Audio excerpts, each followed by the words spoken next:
Now there's one final principle I want to highlight before we start moving through history again, and that's something called the Hegelian principle. Named after philosopher George Hegel, it is one of the most important ideas behind Darwinism, and it can be summed up by the idea that life evolves to harmony through conflict. That's harmony through conflict. That in any given situation there is a light and dark, positive and negative that clash with one another to create a peaceful outcome, which is a mixture of the two.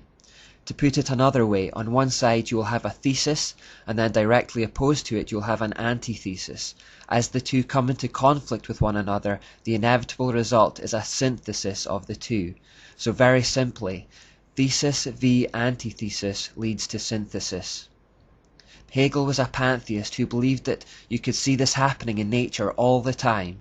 Freemasons and occultists everywhere believed that this basic principle could then be used to help bring about a singular one-world order. As I mentioned previously, one of the mottos of the Illuminati is order out of chaos. Like eugenics, they attempted to artificially advance a process that they believed was already happening naturally. Because the goal of Satan was to reverse the scattering and fragmentation that had happened in Babylon to return the world to a singular system, the idea was to keep clashing opposing ideologies together to create conflict, which would eventually lead to peaceful solutions and unity, or synthesis in other words. Do this over and over and over, and with the passing of time, all ideas would converge back into a single point. So the idea of the Illuminati was to deliberately set up opposing ideas to one another in the knowledge that the conflict would eventually cause the two to compromise and reach a middle ground. British politics is a great example of the Hegelian principle in action. Originally there was a left-wing Labour Party and a right-wing Conservative Party, and they were very distinct and stood for very different ideas. Through the years of rubbing them up against each other, however, they have both now compromised and gradually moved into the centre ground, to the extent that the British public now has no real choice at the polling office. They are voting for basically the same ideas and the same party dressed in different colours. It's partly through the Hegelian principle that the world is gradually homogenizing and separate cultures are beginning to merge into one another. Sometimes the homogenization occurs naturally as the world gets smaller, and sometimes situations are deliberately manipulated and conflicts created to aid the progress towards a one-world order. Of course, where conflict between two opposing ideas is necessary to create a synthesis, bloodshed and violence has been encouraged by the elite. Remember, the Jesuits talked about stirring up conflict in places where there had been peace to further their cause. It's the same idea. The end justifies the means. From the conflict of World War I, for example, there came the League of Nations, which was a synthesis, an attempt to join countries together in unity for peace. Similarly, after the conflict of World War II, a synthesis was created afterwards in the United Nations, which exists to this day. We'll look at that more later. Wars are a win-win situation for the elite because they don't have to fight them personally, they help keep populations down, which is one of their main aims as we have already seen, and commercial enterprises often make a lot of money from them at the expense of taxpayers.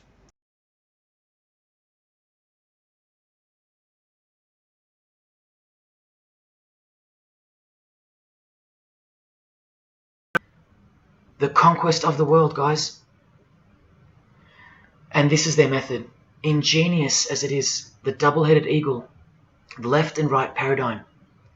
Whether you are pro-abortion or life, prefer Macca's or KFC, Ford or Holden, vote Liberal or Labour, shop at Coles or Woolies, go for the Parramatta Eels or the Canterbury Bulldogs, always the two most opposing forces, the result always feeds the one belly.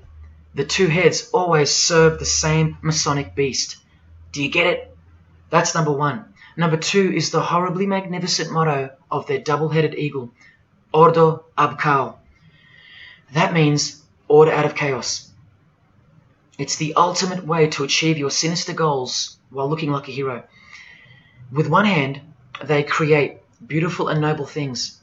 With the other hand, the hidden hand, they destroy and pervert.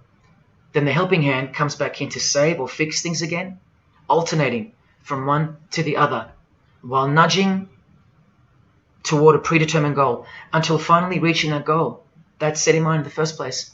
All the while, you never knew that the same hand that's saving you is the same hand that was destroying you in the first place. Order out of chaos. Their order out of their chaos. Another way to look at it is this. Z creates or exploits a problem, then attributes blame to others. Y reacts by asking Z for protection and help to solve the problem. Z offers the solution that was planned for by them long before the crisis occurred. Order ab chaos, order out of chaos. Now you can change Z and Y to suit any scenario. How about your employee creates or exploits a problem, then attributes blame to others? The employer reacts by asking the employee for help to solve the problem. The employee offers the solution that was planned by them long before the crisis occurred. The employee eventually gets the promotion. But this is the way I really want to put it. The government creates or exploits a problem, then attributes blame to others. The population reacts by asking the government for protection and help to solve the problem.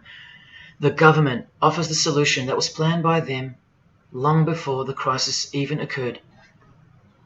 This is how the Great Revolution, prepared for by the ages by the Freemasons, will begin. I started to realize there were two New World Orders, the real one, the one that Alice Bailey talked about, and the counterfeit one that New Agers and conspiracy theorists focus on. And they are revealing this counterfeit New World Order right along with Luciferian messages of human unity, oneness, and higher consciousness, always. And the message is, look, they're enslaving us, they're stealing our power, they're keeping us from realizing who we really are, from realizing that we're all one, they're stunting our creative energy, all that. And just to be clear, like I've said before, this counterfeit New World Order is real, just like a counterfeit $100 bill is physically real. It all has to be real for this plan to work, and that's the point. And it's the fact that it is very real that is giving all these New Age conspiracy theorists real power and validity, and it's giving power and validity to their message, to their prescription about how to deal with the problem. And that's why this deception is going to be so powerful. People in growing numbers are researching this stuff, realizing that it's real, and then they go to people like Jones and Ike for advice on what to do, and they tell people to unite, to resist it, to realize you're a powerful conscious being.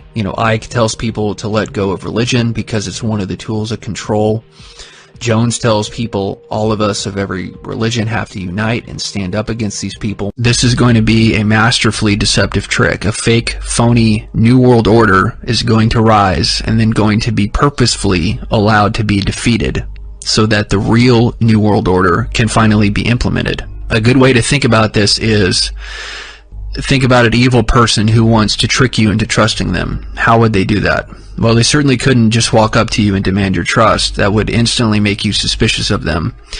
And they certainly couldn't show their true colors or reveal their real intentions. They would have to trick you into giving them your trust all on your own. They could not make it look like they were making you trust them or forcing you to trust them, because then that's not real trust. And a perfect way to pull this off would be to stage an attack on you. Send someone after you, have them attack you, and then they come in and rescue you from the attacker. That evil person has now gotten you to trust them by making themselves look like a hero to you, by saving you. Controlled opposition. Controlled opposition is defined as follows: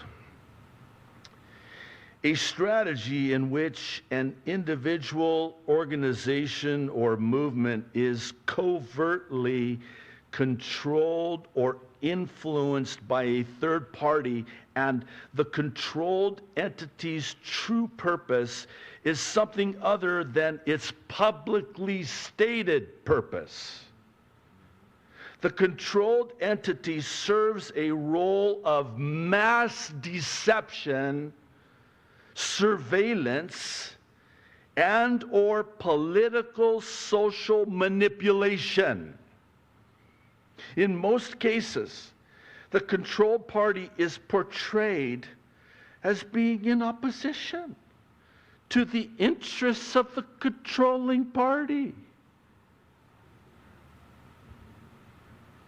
It was Vladimir Lenin who explained it best, quote, "The best way to control the opposition is to lead it ourselves."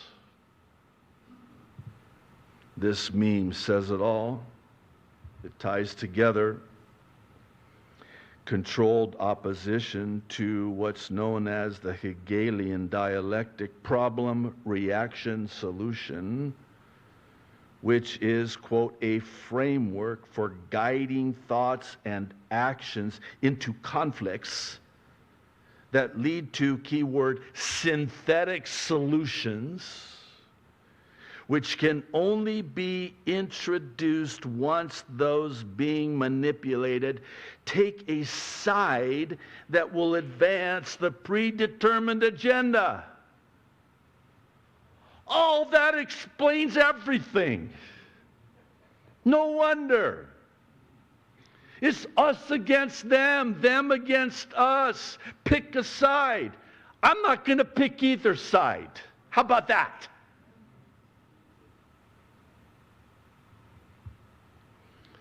I got to watch my blood pressure, I think, maybe. Enter this Hugo Talks video, appropriately titled, Turbocharge Your Discernment. Listen to what he had to say. Controlled opposition is obvious. This is the problem, the Hegelian dialectic. The amount of people who are part of the system, pretending to be on the side of the people, are everywhere. And they cover every angle. They're all working with one another to lead the people somewhere. Sometimes deliberately leading you the wrong way to waste your time. We're going to talk about that. You have the mainstream media, which is the first net in order to catch people and influence them with their propaganda. Then, of course, they create a second net. By the way, the web, the net. I'll leave it right there. Things that make you go, A second net to catch those that see through the first net and bypass it. This one is part of the second net. No, no, no. Don't fall for that one. You need to turbocharge your discernment. The problem is that especially Christians, we are so gullible. Here's a follow-up video that I think I'd be grossly remiss were I not to also include the link to and quote. With Kanye West, we have someone who I think is a complete puppet of the establishment who they have been molding and changing over the last few years. I mean, I personally think he's pretending to be a Christian. I mean, come on. He did a Sunday church service gig with Satanist Marilyn Manson on Halloween. So I think they've changed this well-known black celebrity, given him this new image of being a Christian, who then puts out these anti-Jewish messages on Twitter, gets banned, and then buys a social media app. I see a psyop here. I can see how this maybe could be used as part of the anti-Christian agenda, which I've mentioned before. At the moment, we have a celebrity who has suddenly turned Christian recently, who could then be told to act crazy, unstable, for example, say like similar to, and I want you to listen very carefully to this quote, similar to the Alex Jones playbook. You know, have the guy act crazy, tell maybe 60% truth, which then discredits anyone else who holds the same views despite them being factual. Oh, I get it now. Wow. And that really makes sense. Let's package up. Isn't that just like Satan? How insidious. Okay, maybe that's too much. Let's just package the deception, and we'll wrap it up in wrapping paper of truth. Just a little itsy bitsy bit of truth. And then, when you do that, you throw the proverbial baby of truth out with the bathwater of these puppets, this controlled opposition. He continues. This is interesting. Looking around the popular Christian YouTube channels the other day, I started noticing how many of these channels, specifically the American ones, he's in the UK, seem to link with one another. They're all appearing on each other's shows, all doing podcasts with one another, creating that circle of cross-promotion that I mentioned before. And when I looked into some more, I found a number of them were connected to many of the New Age doctors and characters from the MAGA Reawaken America tour. That's a deception. You may not want to hear it. It is a new age of Aquarius, new age awakening. It has its roots in Gnosticism, and it is demonic. And I'm speaking to you the truth, and don't take my word for it. You search the scriptures yourself and see if what I'm saying is true. This is a deception. People lined up for questions. I just got one more, because you used the word Christian. Have you ever asked God for forgiveness? That's a tough question. I don't think in terms of, I'm a religious person. Shockingly, because people are so shocked when they find this out, I'm Protestant, I'm Presbyterian. And I go to church, and I love God, and I love my church. And Norman Vincent Peale, the great Norman Vincent Peale, was my pastor. The Power of Positive Thinking. Everybody's heard of Norman Vincent Peale. He was so great. He would give a sermon you never wanted to leave. Sometimes we have sermons, and every once in a while we think about leaving a little early, right, even though we're Christian. Dr. Norman Vincent Peale, Frank, would give a sermon. I'm telling you, I still remember his sermons. It was unbelievable. And what he would do is he'd bring real-life situations, modern-day situations, into the sermon.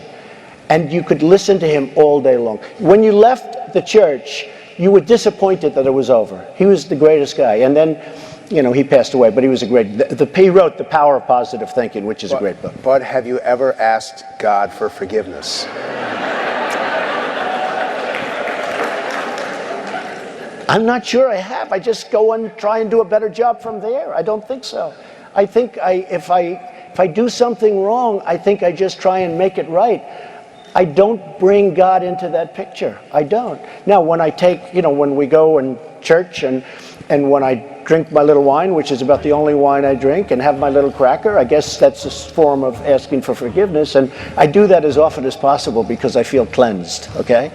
But, to me, that's important. I do that. But in terms of officially, I could say absolutely, and everybody, I don't think in terms of that. I think in terms of let's go on and let's make it right. So let's...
Norman Vincent Peale, the great Norman Vincent Peale.